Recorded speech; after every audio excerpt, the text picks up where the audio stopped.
burn-out, les entreprises ne devraient-elles pas encourager les salariés à avoir une activité et une vie extra-professionnelle, en faire comme une sorte d'élément essentiel finalement aussi de la productivité et du bien-être des salariés pour qu'ils soient efficaces dans leur travail.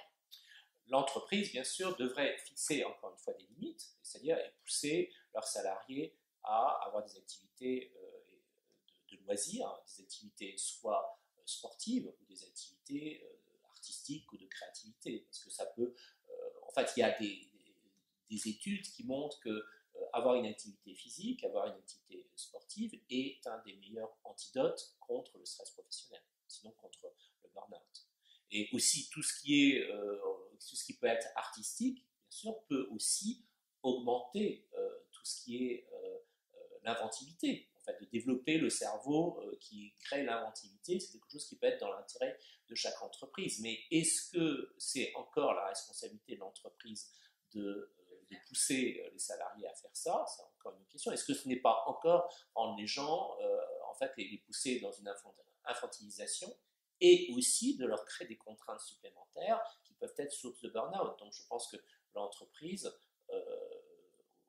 devrait plutôt se mettre des limites, c'est-à-dire peut-être c'est ce qui existe, ce qui existait du moins dans certaines entreprises, par les comités d'entreprise, de favoriser, de pouvoir se payer des activités de loisirs à des tarifs peut-être abordables pour chaque salarié. Il faut aussi, c'est peut-être pas encore un rôle de l'entreprise de s'immiscer dans la vie privée des gens. Donc la difficulté de la question du burn-out, c'est qu'elle est à la fois individuelle et collective.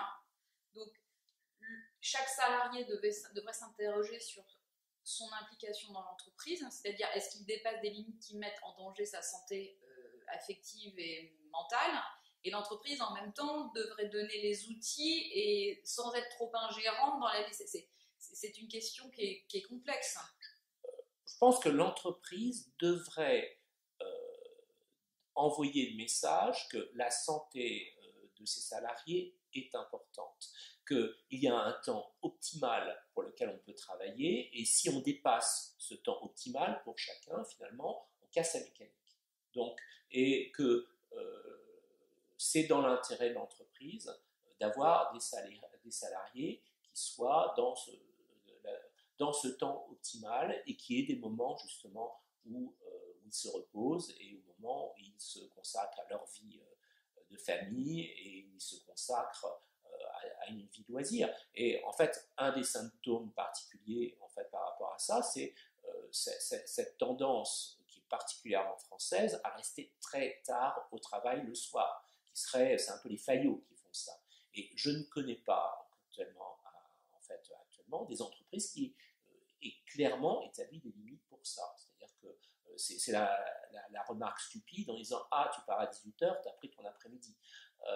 Je pense que en fait, ce serait assez simple de mettre une limite claire et nette pour le soir et de ne pas organiser, comme ce que j'entends beaucoup encore dans mes consultations, des réunions à 18h30 ou à 19h le soir qui empiètent sur la vie personnelle des gens.